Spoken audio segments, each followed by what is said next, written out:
एक बार की बात है, एक राजा था जो कि बहुत ही आलसी था और इसी वजह से उस राज्य के लोग अपने राजा से बहुत दुखी थे, क्योंकि वह राजा अपने राज्य के बारे में कुछ सोचता ही नहीं था और ना ही अपने राज्य में कोई अच्छे काम कर रहा था। उस राजा के बस 3 ही काम थे, खाना, सोना और आराम करना। धीरे धीरे दरबार के सारे मंत्री भी राजा की इस आदत से परेशान हो गए थे। राजा का वजन इतना बढ़ गया था कि उसे बिस्तर पर से उठा नहीं जा रहा था। राजा की ये हालत देखकर दुश्मन राज्य के लोग भी राजा का मजाक उड़ाने लगे थे।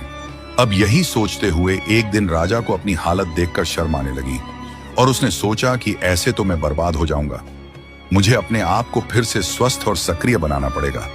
उसने तुरंत पूरे राज्य में यह ऐलान करा दिया कि जो भी मुझे वापस पहले जैसा फिट और तंदुरुस्त कर देगा, उसे मैं बहुत बड़ा इनाम दूंगा।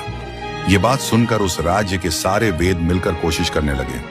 उन्होंने कई जड़ी बूटियां राजा को दी, लेकिन राजा पर उन जड़ी बूटियों का कोई असर नहीं हुआ। उल्टा उसका वजन कम होने की बजाय और बढ़ता ही जा रहा था। तभी किसी ने राजा से कहा कि आपको इस बिस्तर से उठकर थोड़ा चलना चाहिए, लेकिन राजा से बिस्तर से उठा ही नहीं जा रहा था। इसके पीछे एक यह भी वजह थी कि राजा बिस्तर से उठने पर अपना 100% दे ही नहीं रहा था। वह बस यही सोच रहा था कि किसी तरह कोई जड़ी बूटी खाकर मैं फिर से स्वस्थ और तंदुरुस्त हो जाऊं, और इसी तरह वक्त गुजरता जा रहा था। लेकिन राजा की हालत ठीक नहीं हो रही थी। तभी एक दिन उस राज्य में एक बूढ़ा संत आता है। जब उसे यह बात पता चली कि राजा का वजन कम करना है और वो भी जड़ी बूटी की मदद से, तो संत ने राजा के सैनिकों से कहा कि मेरे पास एक ऐसी जड़ी बूटी है जिससे राजा का वजन कम हो जाएगा। बस उन्हें खुद मेरे पास चलकर आना पड़ेगा, क्योंकि मैं राजाओं के दरबार में नहीं जाता हूं, और यह जड़ी बूटी तभी काम करेंगी जब मैं अपने हाथों से राजा को खिलाऊंगा। अब सैनिकों ने यह बात राजा को बताई तो राजा खुश हो गया कि कोई तो आया जो दावे के साथ यह कह रहा है कि मेरा वजन कम कर सकता है। राजा ने कहा, जल्दी जाओ और उस बूढ़े संत को मेरे पास लेकर आओ। तभी सैनिकों ने कहा कि महाराज, वह संत राजाओं के दरबार में नहीं आते हैं, आपको खुद चलकर उनके पास जाना पड़ेगा। यह सुनते ही राजा भड़क गया और कहा कि यह क्या मजाक है, मैं तो उठ भी नहीं सकता हूं, फिर मैं चलकर उनके पास कैसे जाऊंगा।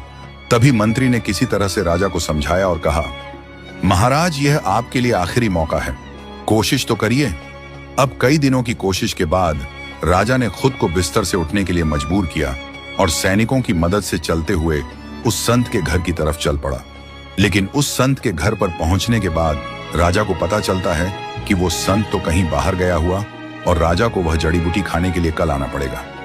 यह सुनकर राजा को गुस्सा तो बहुत आया, पर वह मजबूर था और अगले दिन फिर से वह चलते हुए संत के घर पर पहुंचा। उस बूढ़े संत ने तुरंत राजा